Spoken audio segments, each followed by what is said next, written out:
Good afternoon, everyone. This is a South African Bar Association presentation. As you are aware, the South African Bar Association has a weekly event at no cost to the participants to improve the skill set of the legal profession. We hope to reach a wide spectrum of the legal profession, from advocates and attorneys to students. This initiative is aimed at making a fundamental contribution to developing the skill set of all and any persons who represent the South African public in our courts. It is my honor and privilege to be asked by Advocate Bart Ford and Jassat to introduce our eminent speaker today. Our speaker today is Advocate Aslam Bava, SC, currently a member at the Dumanakwe Group. By way of providing a brief background, and I emphasize brief because I cannot do justice to his successes in the legal profession in the time that I have, and if I tried to do so, we would use up all our allocated time. Advocate Bava, apart from being a renowned SC, has been appointed to various panels and arbitration committees, and basically has made a fundamental contribution in his long illustrious career to the legal profession. To give you a few examples, on a voluntary basis, he has chaired the AFSA training division. He is a constitutional law expert. He's a renowned arbitrator and mediator. He's an expert in mediation law, to mention but a few of his successes. He's a member of the Shanghai 14. To his credit, he appears on behalf of a number of religious organizations on a pro amico basis. He's going to speak to us today on the topic of understanding the basic requirements of successful advocacy. Once again, it is my pleasure to ask you, Advocate Bava, to give this address today, and I now hand over to you. Good afternoon, everyone, and thank you for that very, very flattering introduction. I'm not sure that I'm deserving of all the accolades, but be that as it may, I want to thank you very much. Just want to commend Bart Ford and the organization for having this enthusiastic display and the enthusiasm that I saw when Bart spoke to me yesterday, asking me to participate in this workshop. And why I say participate and not present is I believe learning is a two-way street. And as much as you may learn from me, I will also most certainly learn from you. Today, my topic that I have for you, and I'm going to do it by way of slide presentations, is in terms of the successful advocacy. And Bart and I were talking yesterday, and I said, the most important thing for me is to talk about aspects that relate to going back to basics. And going back to basics is fundamental. I'm going to start with sharing and working through a slide presentation that I did. And I don't have I don't have sharing rights. So if we could now, sorry, I think somebody's, my participation, it's not allowing me to share my screen. So I wonder if there's someone who could just, the administrator, if you could just allow me to share my screen. Okay,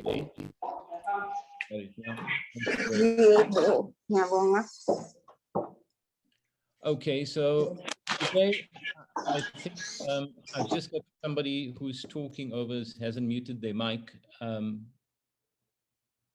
So perhaps.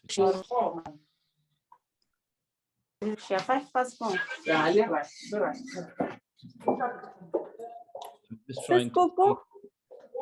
Hello, everyone. Sorry, Advocate Bava.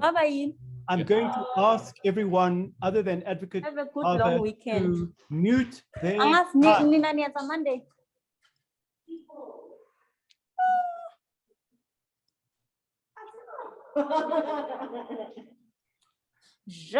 Bye. Bye.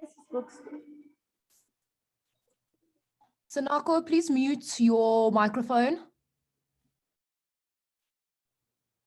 Okay. I'm so sorry. No problem. Okay, that was a lively conversation, and I think I'll continue from here. So the first element that I've got is in terms of, can you all see the screen, by the way, that I'm sharing?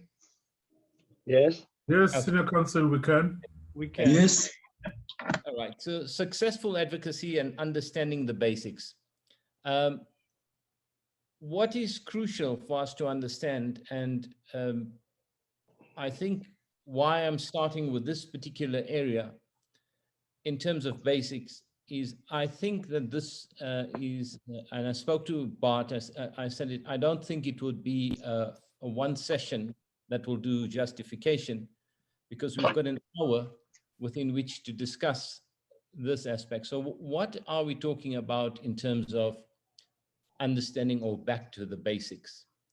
How do we, as legal practitioners, I'm told I presented, I worked on this presentation on the basis that I understood that there would be only advocates, but we are all legal practitioners. And so they are attorneys, and they may also be legal advisors and advocates involved here.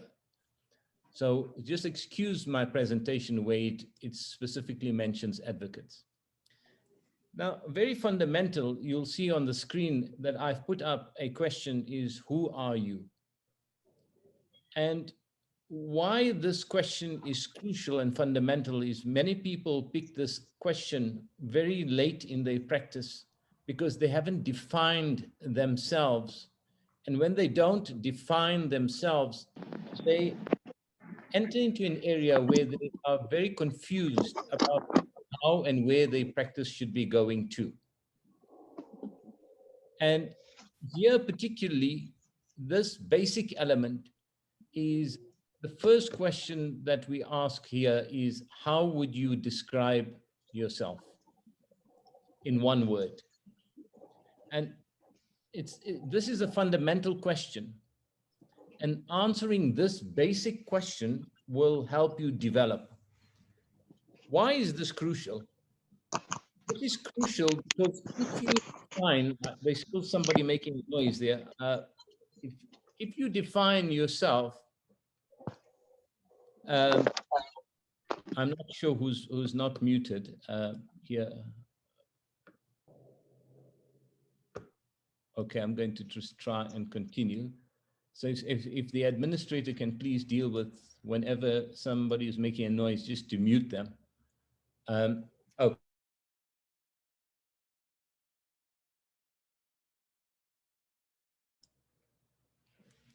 Okay, I'm back. Thank you very much. The fundamental point is that when you ask yourself these fundamental questions as to who you are and how would you describe yourself in one word, I want you all just to take some time and think about it. And very often, the answer is a name. And somebody would say, well, I'm Aslam. But what does that fundamentally mean? And I'm talking in terms of your profession and a bigger question than that. Because when we drill down, you will find that this becomes something that defines your outlook in terms of your legal practice. It becomes your outlook because it is your worldview.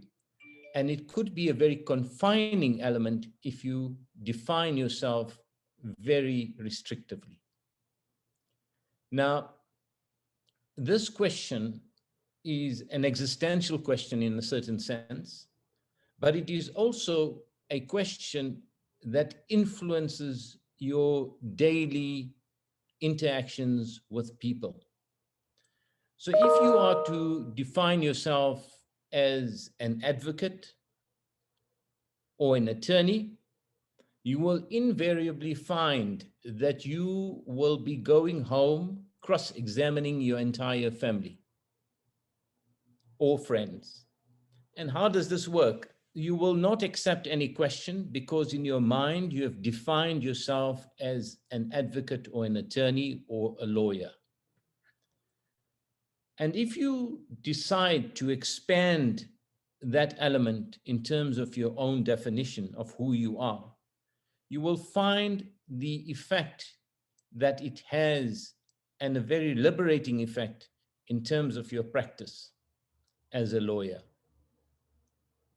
If you define yourself as a human being that has various different skill sets, which may include hobbies such as gardening or fishing or playing soccer or netball, then you will find that you are a multidimensional individual. And this feeds in to your psyche when you are dealing with legal aspects. It is a fundamental and basic understanding that if you define yourself restrictively, you will have a restrictive output. So for example, a 10-year-old person comes to you with a suggestion which may be life-changing. But because you define yourself as being this lawyer that listens to no one else but your legal textbooks, your precedents from law, and that this 10-year-old child in your mind has nothing to add to your life, you rob yourself of that. So very important in dealing with very basic elements in our practices is to ensure and to look at how you start defining yourself. Then, how do you see an advocate, or in this case, like I said, a lawyer, an attorney? Picture your ideal lawyer. And in your mind, what is the picture that you have of this ideal lawyer?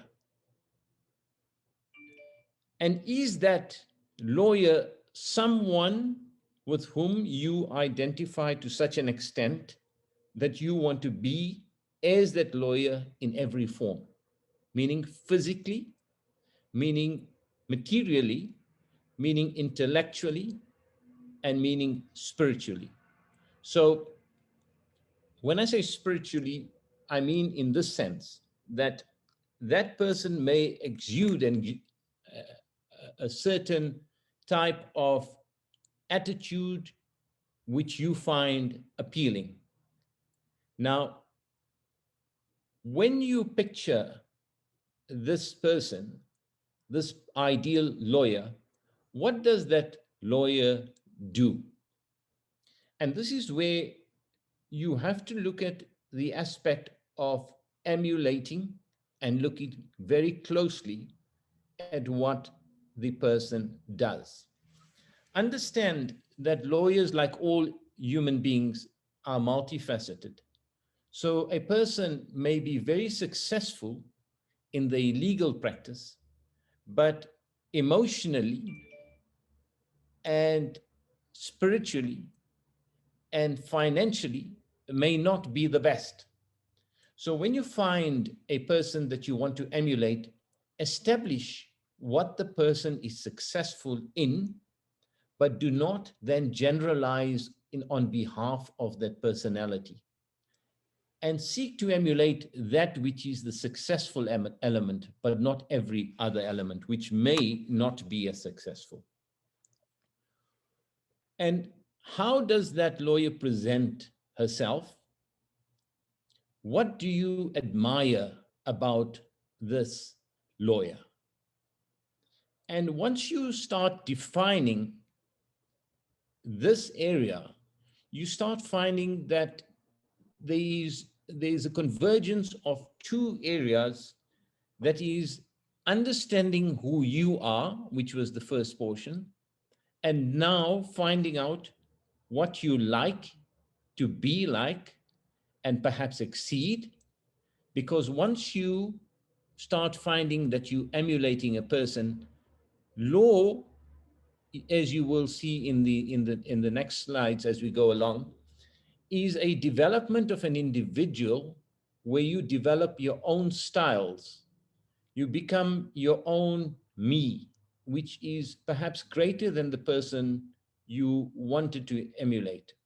But that is a stepping stone towards where you are going to. And what makes a successful advocate? Now that you go into two areas, these are not small areas, the first two aspects that I raised. The first one relates to who and finding out what your understanding is of who you are, how you define yourself in this world. And the second one is what your goal is at this stage and who you wish to seek to emulate. Then what makes a successful lawyer? And this is where it is firstly back to basics. That is crucial. And coming back to basics every time, that is a foundational element. So whether it is drafting of pleadings, whether it is interviewing witnesses, whether it is examining or cross-examining in court, you need to stick to basics.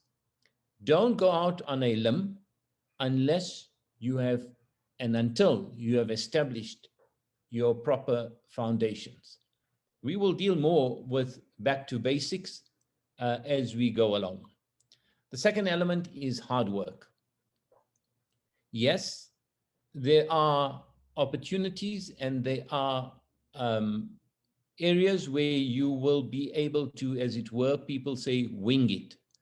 And that is true. It does happen, and it does happen more often than not. But the point is, there is the saying that the harder you work, the luckier you get. And that is sort of like a Lego building blocks or foundational building block aspect, where once you work hard at a particular project, you are able to then allow a connection at a higher level.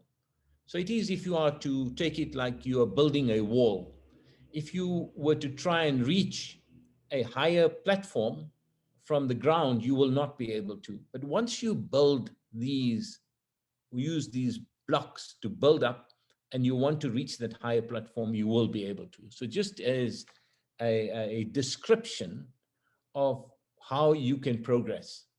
But that the foundational element is hard work, and included in that is smart work. So you can sit and I often give the example of a person sitting and saying, I'm going to take a pick tomorrow and I'm going to start breaking, or a drill, and I'm going to start breaking this rock. And I'm going to find a diamond in this rock. That's what I'm looking for.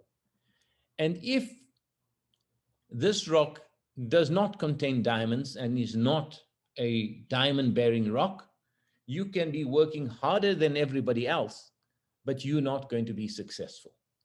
So working hard entails working smart. And the next aspect of what makes a successful advocate, and I think you all be pleased to know, is that when you start practicing, or at any stage that you are practicing, you would expect certain successes to befall you almost immediately. And that is a mistake we often make. It is not a sprint, but a marathon. And I was in court this morning where Judge Miller mentioned this again, and it struck me as being absolutely correct, that understand a few things. What you do now in terms of your legal practice, you may not understand that it will have an implication in the future. But it does, and it will have an impact. So whether you are slack at preparing now, or whether you try and cut shortcuts, or whether you do something that's not good or that's not permissible or is not something that you would be proud of, you will find that that aspect will come back and haunt you later in your practice. So do what is right, do what is correct, work hard, create an environment of which you are proud to present as yourself. And that is your projection to the world.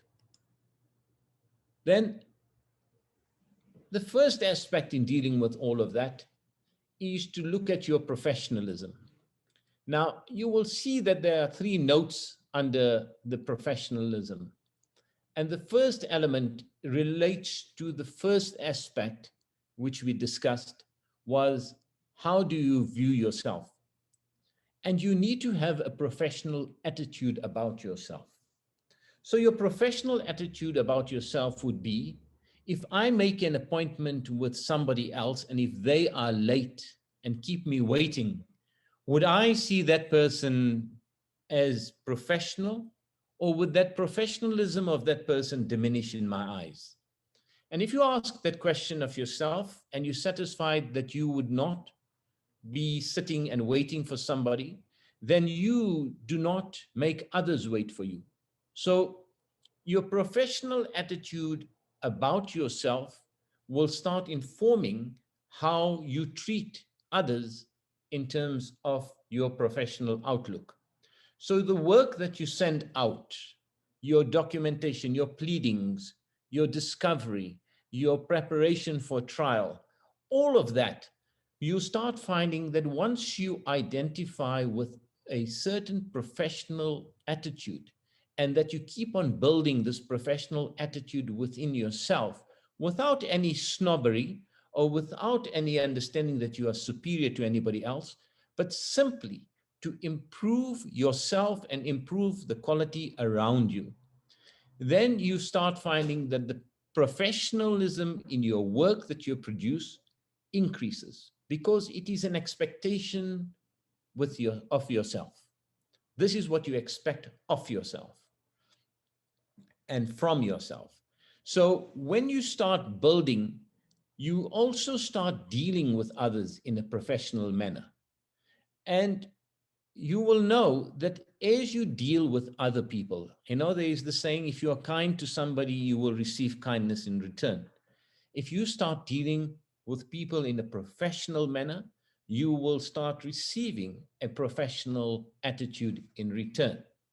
So this area of developing your professionalism is a crucial element, but it begins with yourself. Then, what do we do as lawyers? What are we? And how do we,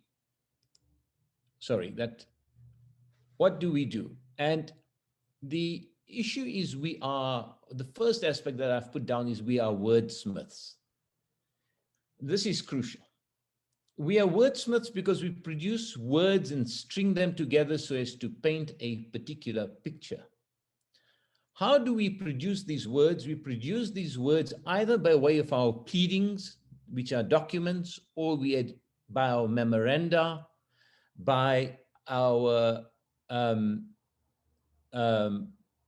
drafting of letters and opinions, advising our attorneys to draft or drafting ourselves letters. We produce words and we string these words together so that at the end of the day, we paint a particular picture. We are also articulators. We articulate what we want to get across. So we use these words, but not only written, verbal as well. So when you produce these words in court, in your opening address, court in your examination in chief, court in arguing a legal point, you are producing words as a wordsmith and articulating it in a fashion that will create the third element, that we are convincers. We seek to convince. So we seek to convince the judge or the opposite side in negotiations that of our view of a particular matter. And we therefore need to understand how to convince. You know, there is the saying that you can attract a bee with honey, but never with vinegar. And at times, you may have to convince and bite your tongue on certain aspects that you may want to express, but where it may not be wise to do so. So you are in seeking to convince, also then come out to the next point, is that we are artists. Now, I know many of you might think, how are we artists? We use the canvas of pleadings and oratory to paint pictures. And this is a skill. It's a skill set, but it's also artistic. And you develop your own style. You develop your own style in terms of the memorandums, in terms of even keeping your chambers. And this is a fundamental aspect in terms of how we should be viewing ourselves, that it is something that we create that the world out there has to see and has to know our signature, that comes from you as an individual. We are intellectual. We rationalize using legal logic, and we seek to convince based on this legal logic. This may not be an exhaustive list, but it certainly encapsulates quite a bit of what we do and what we ought to be thinking of in doing as advocates or as lawyers. Then the next portion, how do we become the best that we can? And this is the first aspect, which may seem a bit too soapy. Believe in yourself. You've heard that a million times. But how often is it that where you walk into court, or that you're thinking of an opponent who may be stronger, that you stop believing in yourself and you allow fear to overtake you? This is an ingredient that is fundamental in creating an environment. Remember, there is a very big difference between arrogance and belief in the self. There's big difference between conceit and a belief in yourself. A belief in yourself requires a confidence of a nature where you are able to retain your composure, to excel in the circumstances when you are called upon to articulate a position against a very much stronger opponent than yourself. Also, the second portion is to understand that no one is perfect. So how many times do we sit doubting ourselves and saying to ourselves, oh, I wish I had all of this. Those wishes are good. They are a motivational factor for you to go in and improve yourself. But do not be too hard on yourself. Do not expect yourself to be perfect. That doesn't mean that you mustn't excel. You must, in your mind, have an attitude of being the best and producing the best. But you also have to realize that there is room for error. That at times you are going to be your best, at times you may not be your best, and always sit back and analyze. The next aspect is strive to get a balance in life. How often do we see that people who commit themselves to a profession suddenly have no families, suddenly have no spiritual life, suddenly the financial aspect in life is compromised, or they do not spend enough time with themselves, looking after their health by exercising, looking after the mental faculties by reading books that may enrich them. So a balance in life is crucial. And these are fundamental aspects that you may not hear very often in terms of going back to basics. And the next one, a very good lesson, is listen twice as much as you speak. Remember, you've got 2 ears and 1 mouth. So that gives you the equation. Listen twice as much as you speak, and you will learn a lot. You will learn from your environment. You will learn from what you hear and what you see in court. And listening is not only the auditory sense. When you are reading a case, listen to what argument you are reading. And I say listen in the sense that I'm not saying that you're reading it out loud, but understand the proposition. And in this sense, listen to what the judge is saying in that judgment. Then the next most fundamental, very fundamental point is understand how to use the basic tools of the trade. Now, this is an aspect that I would want to deal with in the next session. And this is, to me, on the presentation, the end of the workshop for today. Like I say, it is never goodbye. It is until we see each other again. So that, people, is, I'm going to stop the share on that to allow you perhaps to interact and to discuss. I don't know if it goes back to Bart and what the position is from here. Are there any questions for Advocate Bava?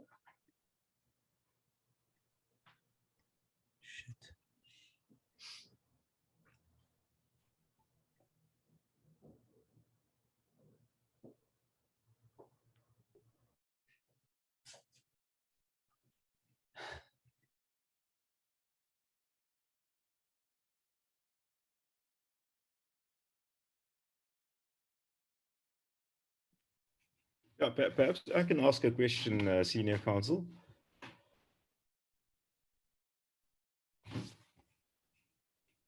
Can you hear me? Sorry, yes, I've unmuted. I can hear you now. It's Bart. Firstly, thank you. I think it was a lovely presentation, and we're looking forward to having you on again.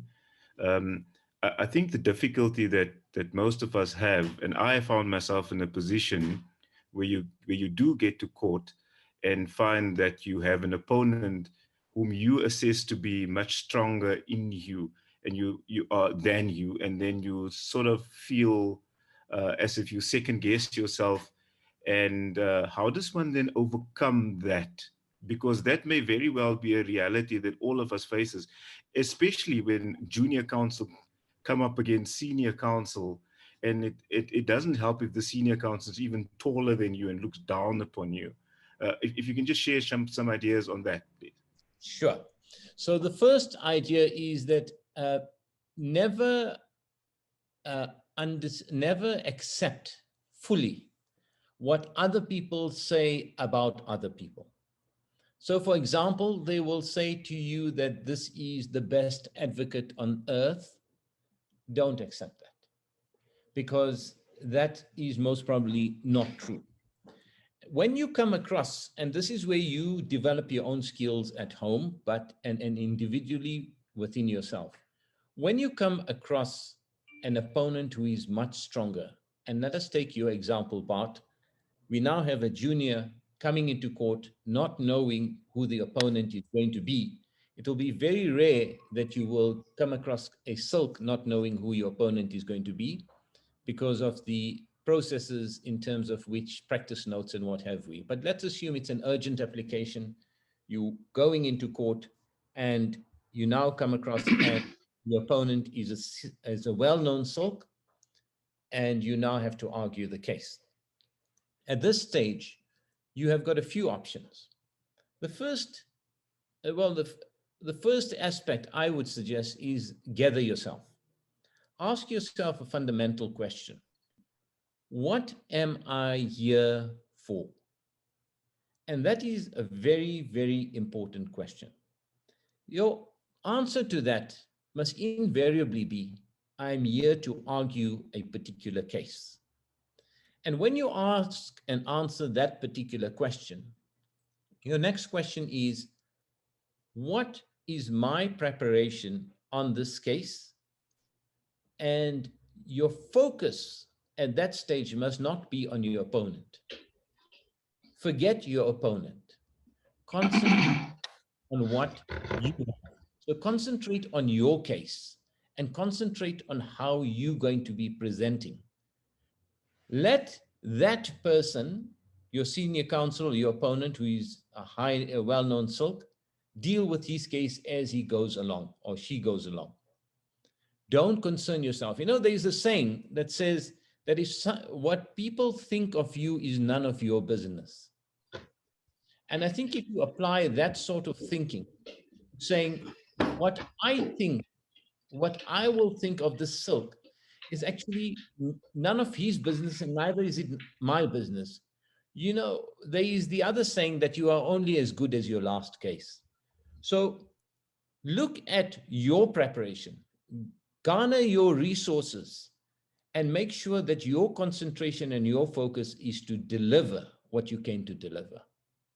And you will see a great change, because as opposed to concentrating on an individual who may be on that particular day having a bad day. So you may have a silk who is well known, but who may not have even prepared himself or herself. And your fear makes you perform at below your par. And when that silk produces at a level that is low as well, you would want to go home and kick yourself and say, but I, should have done better. And you can do better if you keep your focus.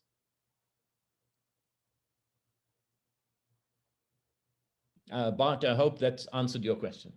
Thank you. In fact, it did. I'm sure there might be other questions that others may want to ask. So I'll leave it to AJ and to Graham, who's facilitating the session. Council, next question is from me. Thank you so much for your time. Just to add on to Bart and to yours and to your remarks, there's a very good saying that's by Chief Justice Mogoeng, which states that I do not suffer from affirmation addiction. And I think that's applicable in what you're saying now. My question pertaining, emanating from Bart is obviously the judiciary is in a process of transformation, and we understand that. But the transformation has not indeed happened at the pace that it should. What is your opinion on that? Yes, certainly the transformation has not occurred at the pace that, we're sitting now over 20 years in our democracy, and we ought to have had a much more transformed bench. But those are aspects that are being dealt with. They are being dealt with at a pace slower than most people would like. I can't really comment on whether at what pace it ought to have been, but what I can very safely say is that the bench should have been transformed at a much earlier stage, and we would have been further in terms of our judiciary and our jurisprudence in developing a jurisprudence that is, if you want to use a term, more friendly to the development of this country. Thank you, Council. Any further questions? I see their hands up, and yes. Yes, Advocate Bava, thank you so much for being here today. I really appreciate it. And your session was very, very informative. I would just like your opinion, Advocate. I, being a young junior counsel that started off practice this year, I see many of my peers around me being very with a lack of motivation, obviously due to the economic times, not getting any briefs and any work coming through. What advice would you give them just to lift their spirits and give them some hope going forward? Thank you. Thank you for that question. Yes, it is a very, very difficult situation, especially if you are a junior. coming into the profession and finding yourself caught with the COVID environment, where your interaction with colleagues, your appearances in court, on the physical level, have all been compromised.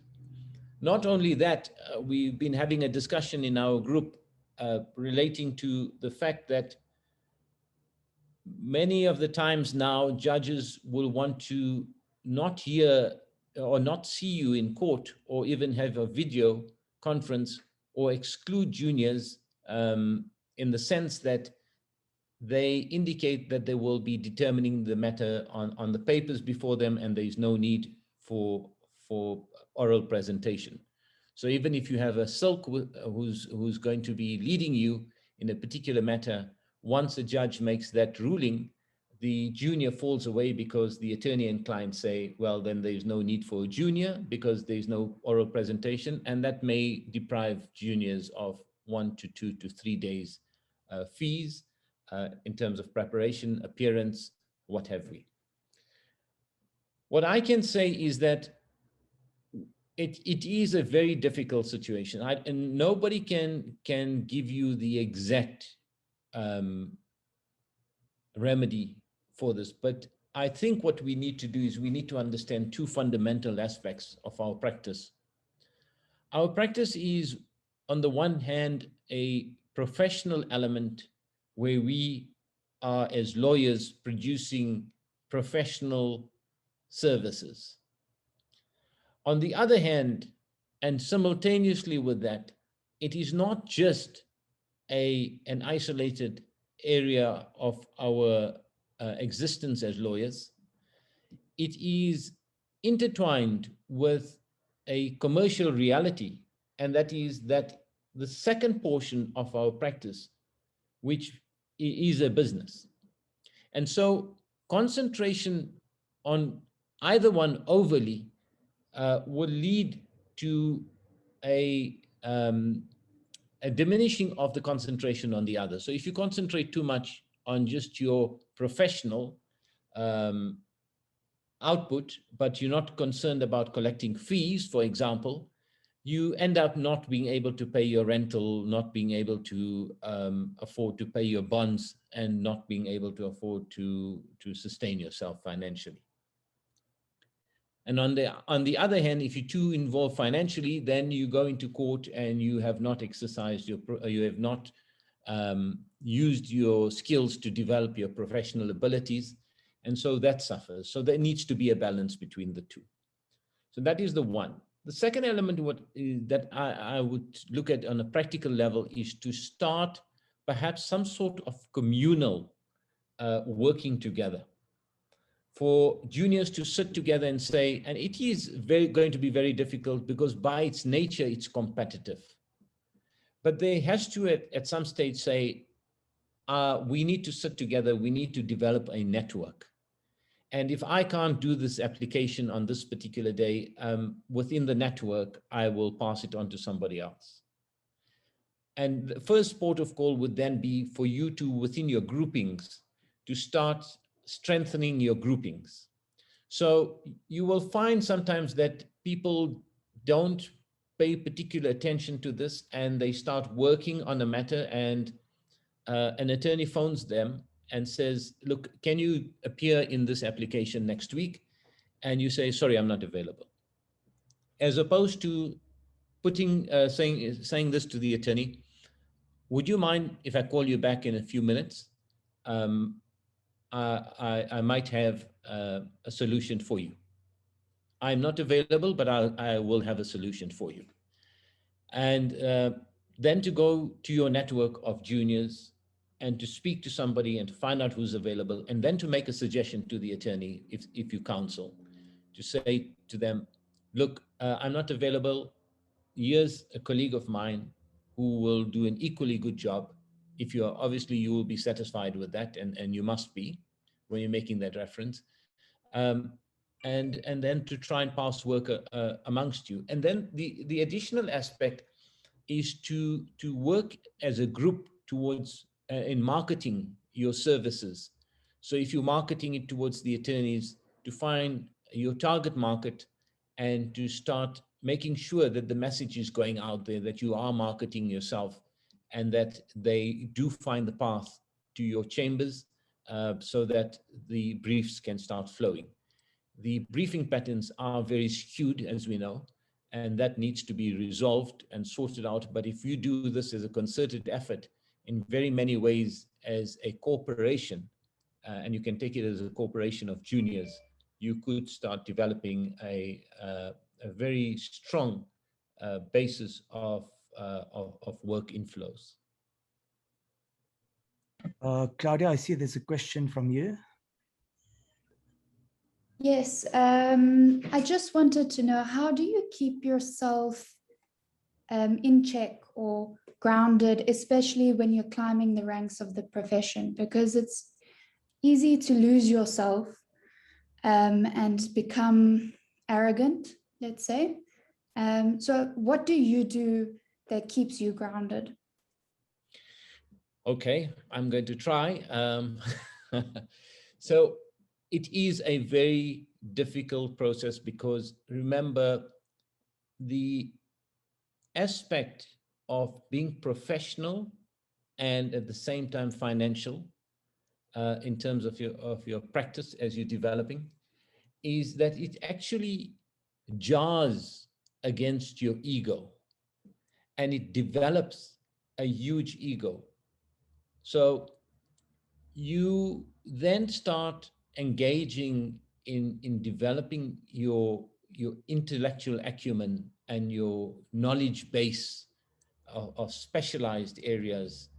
And with that comes a thought in your head continuously that, well, if somebody's talking and they don't know this field, well, that person doesn't know what they're talking. And you could go to saying, okay, that person is rubbish, or is talking rubbish, or is doesn't know what they're talking about. And that may be correct. But I think what grounds people is, to my mind, number one, do not venture into areas of generalizations. So if you've taught yourself in a particular area, do not generalize. As I mentioned earlier in the talk, when you're generalizing about somebody else, the other problem is we generalize about ourselves. If you have acquired a huge skill and you have been given a gift of, for example, memory, and remember cases or whatever, that must not consume your mind as being a more or a person that is superior to another person in every other field. I mean, how often do you find that a person who may not even be educated and a CEO sitting, where, for example, the person who is, when we say not educated, I say not schooled, because I believe every person gets educated in life. Schooling is different. So that CEO may be earning a high salary, and suddenly this person who has not been schooled he suddenly comes up with an idea that makes that person a multi-billionaire. Now, to understand in life that when you have gifts, you may have one gift in a particular area of your life, but you are not gifted in every area. Yes, you have raised the bar, and you raise the bar in your inquiry, in your general knowledge, in your specific knowledge. But you need to keep yourself checked by telling yourself that you are not an expert in every field in life. And there are people who are better, and there are people who are lesser than you. So you are walking that journey. Then there are those people who are spiritual, who may believe in whatever. You may believe whatever your belief is. You need to understand that you are an accountable being, that you are a being that receives certain gifts in life. So, for example, even if you are preparing for a case, you could suddenly get a huge element, of sickness, which is beyond your control. And once you start saying and understanding that you are not the ultimate master of your being, and that means the intellectual being, the physical being, and your spirit. I don't want to use the word spiritual because I'm distinguishing it from being religious. So spirit, if you find and you keep yourself in check by saying those things to yourself continuously, that yes, I'm developing, and the biggest element, I think, from all of that is then to develop also the attitude of gratitude.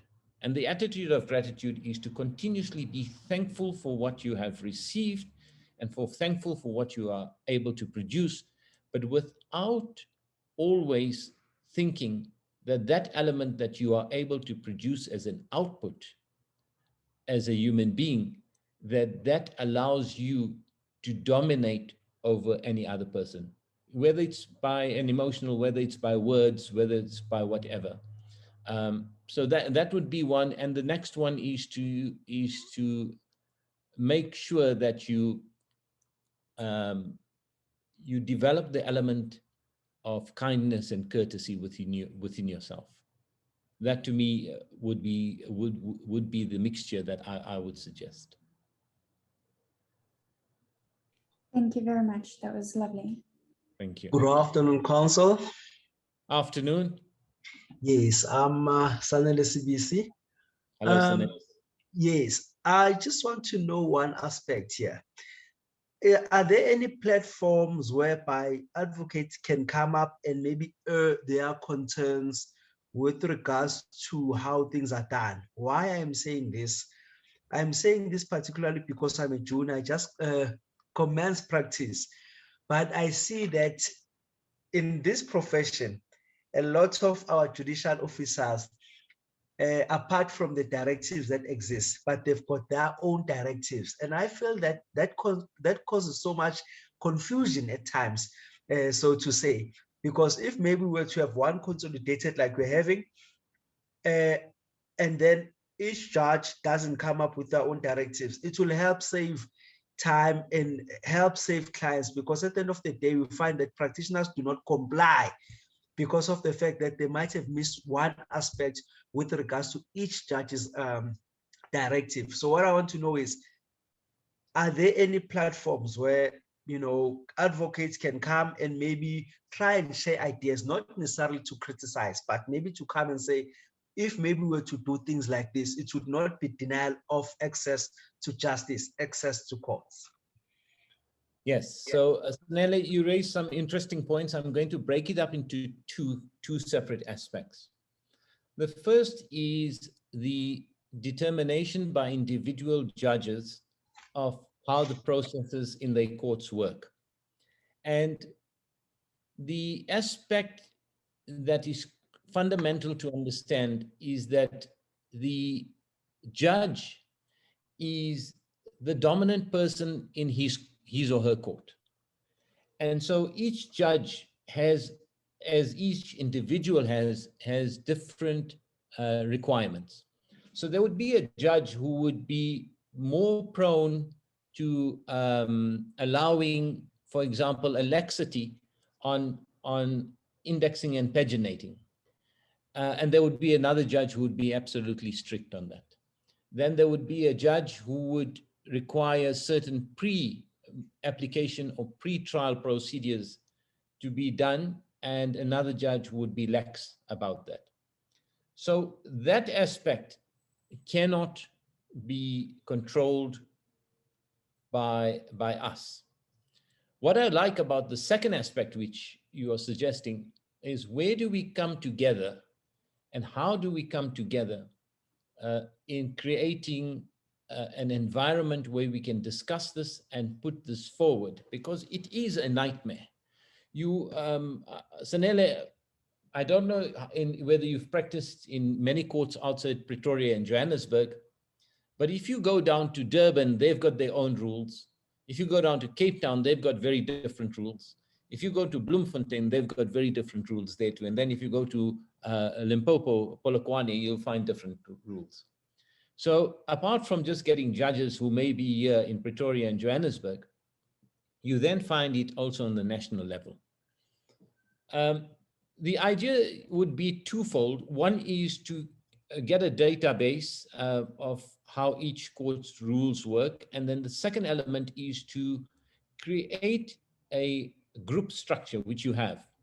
And that is very important. We must use our group structures, where if this is an area, you need to get people of like-minded concerns to be able to sit together in your group and to find out a way of starting to deal with that. So let's assume that you need to approach a particular judge, and if you link to the Johannesburg Bar, obviously you do it through the Bar Council. If you're not, then you'll do it on an independent forum, but you use your group structure and the highest echelons in your group structure who are able to make representations on your behalf, to perhaps start having regular meetings with the judges and to express your concerns. So there are aspects where, or there are committees that are set up, which are called court committees, and which meet very regularly with judges. And through these court committees, you can then ask judges to try and get a uniform system going, or if there are concerns. And that would be the structure that I would suggest to, and that has worked very well, is to use your group structure and then to get it escalated through the echelons of your group structure into these committees. And if you don't have a representative on those committees with the courts, then you need to establish it within your groups. If, for example, you're an independent from the Bar Council, then you need to establish those committees with the court, the various court structures. Thank you very much. Thank you. Thank you. Thank you. Senior Counsel, I've been having my hand up. It seems nobody's recognizing their hands.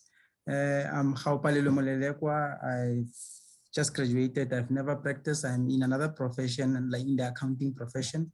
Yes. But I'm interested. Just graduated today with my LLM. But your presentation reflects the character of an advocate.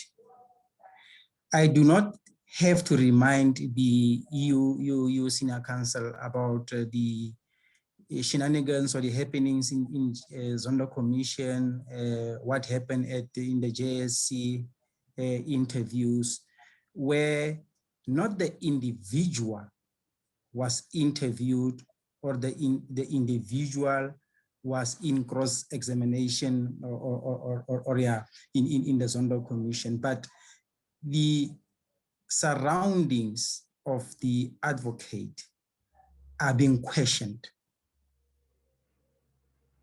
And now you speak, when you speak to us is who are you? Who do you want to become? How should you be?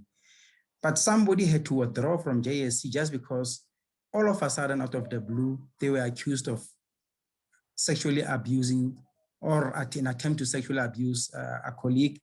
Another one, chances were made zero because all of a sudden their relationship with a friend was questioned. And then there was this question of the top 6, which Judge Motapo spoke to, but you could see and sense the tension in his response when he was asked who is the top 6 in the SCA. So wouldn't you agree with me, Senior Counsel, that all these factors that influence the Judge President Lopez and the Jibas and the Mkwebis, all these factors and all the other, I'm not only focusing now on Black jurists, but or advocates or attorneys, but I'm referring to the profession as a whole, because there are white, colored, and other races who are involved in some one or other activity that is, when they come to JSC where they are, or when they appear in a Zondo Commission or in whichever forum, there's a question of the linkage of their close friends or how they conduct themselves. Wouldn't you say those are those factors as well? One should be able to guide cautiously. I don't know how, but maybe you will assist. Thank you, Senior Counsel. Palelwa, thank you for that question. It's a loaded question, but before I do that, I want to say congratulations on getting your LLM. It is a huge step, and I'm sure that it will serve you well. Yes, the aspect of developing ourselves as jurists, as lawyers, is fundamental. We often, it's a slippery slope. Once people allow, firstly, we are all human. So we all have egos, we all have agendas, and more so people who fall into the scenario of aspects such as politics and aspects such as positions. Both these aspects of politics and positions become areas where they compromise the humanness, the betterness of us as human beings and us as professionals. And when this is seen on the public platform and the public scale, it then gets accepted, and worse still, it gets copied. And these aspects are things that we need to guard against. And the only way I think we can do that is to ensure that there is a level of accountability, there is a level of proper demarcation of powers of people. So, for example, in questions at the JSC, should politics enter the terrain? And if it does, how does it enter? And should aspects such as questioning for one's own benefit be the basis of asking questions? Should people be compromised, without having consideration for the person in front of you, without having a respect for the person in front of you, because you need to prove a point to the public. And so you will compromise that person's integrity simply because you need to win a point. So Tembeka spoke about one thing which I read about. It's not going and lawyering or becoming an advocate or winning a case at any cost. And this must also account for people. You can't firstly allow a loose process, unguided, and if it is guided, then to allow aspects of prejudicial elements coming in without a proper control. So if we had, for example, within these commissions on the questioning, if things went awry, to be able to say, but this is not what this commission is sitting here for. There are guidelines for this commission, and therefore these kind of things that you want to, we understand what your agenda is, and you may want to do it, but this is not the forum to do it in. Then I think we will have gone forward. But that requires a concerted effort as to sitting together and getting people of like mind to ensure that these commissions and the processes are run properly. Hi, Council. So participants, unfortunately, we're going to have to, this is indeed an informative session, but unfortunately, we're going to have to end it now in lieu of the fact that that few of the participants are Muslim, including Advocate Bava, and it's almost time to break our fast, which is sunset. Accordingly, I'm going to hand it over to Graham to be able to give the final words.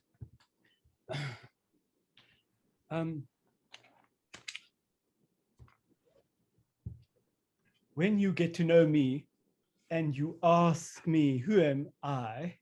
You will know that it would never be my intention to be offensive. You have said, so when I say this and my words are not that great, would you forgive me because the intentions are good? You have said that we must open ourselves at all stages of our careers. I think that is to learning rather, and never to be arrogant and think that we know everything. I have to tell you, that is one of the most important take-home things that I've got from you tonight. And I need to say, in my experience as an advocate, I've always found that there is a huge distinction between cleverness and wisdom. And I have to tell you that what we've heard tonight is wisdom. You've also commented on the fact of the pandemic and how it affects our profession. But one of the immediate problems with doing something by Zoom as we have tonight is that you would be unable to hear the round of applause that people would have given you if we were in a public meeting. So on behalf of the South African Bar Association, I thank you very much for your presentation tonight. We are very grateful for what you've told us tonight, and I'm sure many of us will take it back and implement what your sage advice in our professions from now on. Thank you very much for speaking to us tonight. Thank you, Graham. Thank you, Council.